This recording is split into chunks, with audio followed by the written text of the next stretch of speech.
Hi, நான் தான் உங்கள் பாலாபடி. இன்றைக்கி நம்ம என்ன பார்க்க போகிறோன்னா குக்கிங்.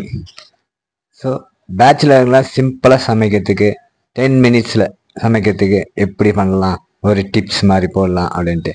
ஸோ குக்கிங் பற்றி தான் நம்ம இன்றைக்கி போட போகிறோம். வாங்க வீடியோக்குள்ளே போகலாம்.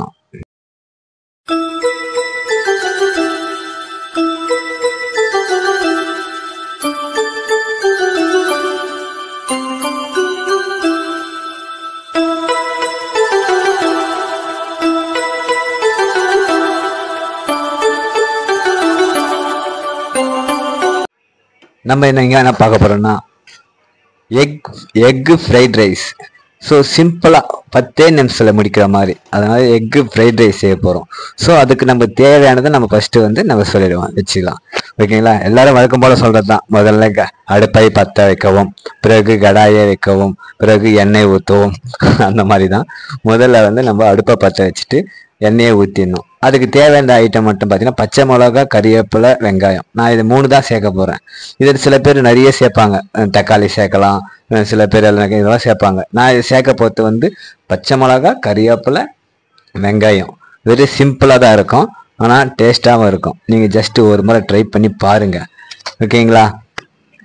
இதுக்கப்புறம் நம்ம கடாயை வச்சுட்டு எண்ணெயை ஊற்றிட்டோம். எண்ணெயை ஊற்றினா எண்ணெய் காஞ்சுதா? காஞ்சிட்ட பிறகு நம்மளுக்கு தேவையான கடுகை நம்ம அதில் போட்டுடணும். போட்ட உடனே பெரிய பெரிய இதில் வச்சுக்கூடாது, சிம்மில் வச்சுங்க. சிம்மில் வச்சுட்டுனா கடுகு ரொம்ப தீஞ்சிடும். தீஞ்சினா அது நல்லா இருக்காது. அப்புறம் சிம்மில் வச்சுட்டு கறிவேப்பிலை, பச்சை மிளகா, வெங்காயம், இது 3த்தையும் போட்டு நம்ம வதக்குறோம். ஸோ கொஞ்சம் வதக்கினே இருக்கும்போது அதுக்கு தேவையானது பெப்பர், மஞ்சத்தூள், ஸோ உப்பு, அவ்வளோதான் நம்ம இப்போ சேர்க்க போகிறது. இதில் நிறைய பேர் நிறைய விதமாக சேர்ப்பாங்க. மிளகாத்தூள் சேர்ப்பாங்க. ஸோ நம்ம டேஸ்ட் வரதுக்காக தக்காளி சேர்ப்பாங்க, என்னென்னா சேர்ப்பாங்க.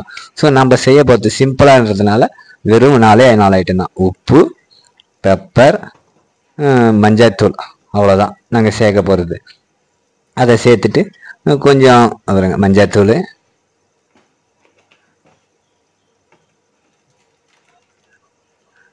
பெப்பர், இதை எல்லாத்தையும் போட்டு நம்ம கடாயில் போட்டு மிக்ஸ் பண்ணுவோம். ஸோ நம்ம நல்லா வதக்கினே இருக்கணும். கொஞ்சம் வதக்கின அளவுக்கு கொஞ்ச நேரம் பொறுத்து நம்ம அந்த ஒயிட் ரைஸை வேற வேறையாக வச்சுருக்கணும். ஸோ நம்ம கொலன்னு வச்சுட்டோமா அது மறுபடியும் சாதம் நல்லா இருக்காது. அதனால் நம்ம சாதம் வெடிக்கும் போது நம்மளுக்கு தேவையான அளவு எடுத்து வச்சுட்டு வேற வேறையாக, அதாவது கொஞ்சம் வெந்திருக்கணும், வேற வேறையாக இருக்கணும். அப்போ தான் ஃப்ரைட் ரைஸ்க்கு கொஞ்சம் நல்லா இருக்கும்.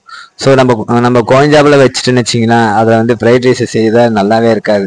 அது என்னவோ ஒரு தயிர் சாதம் மாதிரி கட்டியாக போயிடும். ஸோ நம்ம செய்யும் போதே நல்லா ப்ரிப்பராக கரெக்டாக ஒரு முறை பார்த்து அப்படியே செய்யலாம்.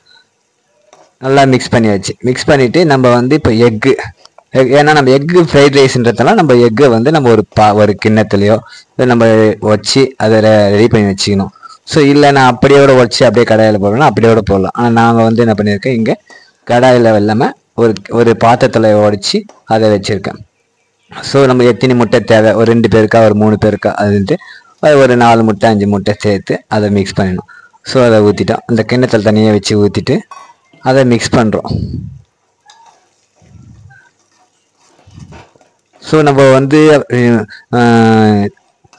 சிம்மில் வைக்காமல் நீ பெருசில் வச்சினா ரொம்ப அடி பிடிச்சிரும்.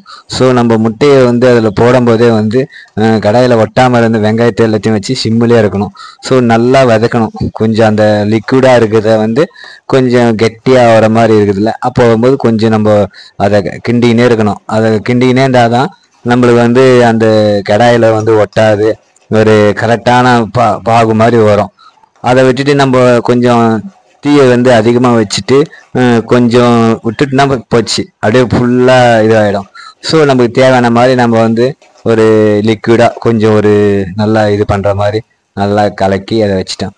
ஸோ இதை வச்சுட்டு மேக்ஸிமம் இது நீங்கள் செய்யும்போது சிம்மில் வச்சே செய்யுங்க. தீயை குறைவாக வச்சுட்டு அதை செய்தீங்கன்னா உங்களுக்கு கரெக்டான பாகு கரெக்டாக வரும். இது எக்ஸ்ட்ரா வச்சிங்கன்னா அப்புறம் அடி பிடிச்சிரும், ரொம்ப தீஞ்ச வாசனை வந்துடும். ஸோ அது நல்லா இருக்காது. அதனால் பாருங்கள், இது ஃபுல்லாக இதே மாதிரி கிண்டினே இருந்துடணும். நம்ம ஒரு குறிப்பிட்ட பாகம் வந்துட்டுன்னு அப்புறம் நம்ம சாதம் தனியாக ஆற வச்சுருந்தோம் பார்த்தீங்களா, அந்த சாதத்தை இதில் கொட்டணும். ஸோ நம்ம 2 பேருக்கு அளவு இல்லை 3 பேர் அளவு வச்சிடணும். ஏற்கனவே சாதம் நான் ஆற வச்சிருந்தேன். அந்த சாதம் ஆற வச்சுட்டு அதை நம்ம வந்து கிண்டினா தான் கரெக்டாக இருக்கும். இதே பாருங்கள், இப்போ சாதம் பலன்னு இருக்கிறதுனால நம்ம வந்து அதை கரெக்டாக கொட்டி கரெக்டாக இருக்கும். இதே கொஞ்சம் குழஞ்சாவில் இருந்ததுன்னா அது வந்து நல்லா இருக்காது மிக்ஸ் பண்ணுறதுக்கு. உப்பு ஒருத்தர் அதிகமாக சாப்பிடுவாங்க, ஒருத்தர் கம்மியாக சாப்பிடுவாங்க. ஸோ நம்ம அதை போட்டுட்டு நம்ம அழகாக ஒரு ரைஸ் அப்படி போட்டு நல்லா கிண்டிட்டுமா நல்லா கலரி அது தேவையான சாதம் வேணுன்னா சாதம் போட்டுக்கலாம். அது அந்த பக்குவத்துக்கு தான். உங்களுக்கு இல்லை நான் நிறைய இருக்கும், நான் நிறைய போட்டிருக்கேன், நிறைய சாதம் போட்டுக்கலாம். கம்மியாக போடணும்னா கம்மியாக சாதம் போட்டுக்கலாம். 1 பேரோ 2 பேரோ 3 பேரோ நம்ம அளவுக்கு ஏற்ற மாதிரி நம்ம ஞாபகம் வச்சுங்க. சாதத்தை வந்து நம்ம வந்து பலன்னு வச்சிருக்கணும், ஆற வச்சிருக்கணும். அதுதான் மெயினே, வேற ஒன்றுமே கிடையாது. எடுத்துட்டு நம்ம சிம்மிலே இருக்கட்டும் எதுவுமே வந்து. ஏன்னா அப்போதான் அந்த சாதமும் கொஞ்சம் ஹீட் ஆகும். நம்ம லிக்விட் அந்த முட்டை எக்கெல்லாம் போட்டதுனால அது கரெக்டுக்காகும். இதேமாரி உட்காந்து ஒரு 4 முறை 5 முறை நல்லா கலந்தீங்கன்னா அந்த சாதம் வந்து ஒயிட் ரைஸாக இருக்காது. நம்ம அந்த பெப்பர்லாம் போட்டு பார்த்தீங்களா, எக்லாம் போட்டோமா அது அப்படியே கலரே மாறிடும்.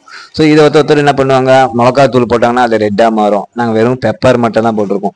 ஸோ பெப்பர் போட்டதுனால வெறும் ஒயிட் ரைஸ் மாதிரி இருக்கும். ஸோ அது வந்து ஒருத்தருக்கு ஒரு டேஸ்ட். ஒருத்தர் நல்லா மிளகாத்தூள் கொஞ்சம் போட்டாங்கன்னா, மிளகாத்தூள் தக்காளிலாம் கொஞ்சம் போட்டாங்கன்னா அது ஒரு கலராக மஞ்சள் கலராக வரும். ஒரு டிஃப்ரெண்ட் டேஸ்ட் வரும். ஸோ இது வந்து எங்களுக்கு, அதாவது நம்ம 10 நிமிஷத்தில் சமைக்கிற மாதிரினா நம்ம சிம்பிளாக பண்ணணும் அப்படின்றோம். ஸோ இதை பேச்சுலருங்க நிறைய பேர் யூஸ் பண்ணியிருக்காங்க. அந்த வீடியோ எடுத்து தான் உங்களுக்கு நான் இப்போ வந்து நாங்கள் போடுறோம். ஸோ பிடிச்சிருந்தா லைக் பண்ணுங்கள், கமெண்ட் பண்ணுங்கள், ஷேர் பண்ணுங்கள். ஓகே, பாய்.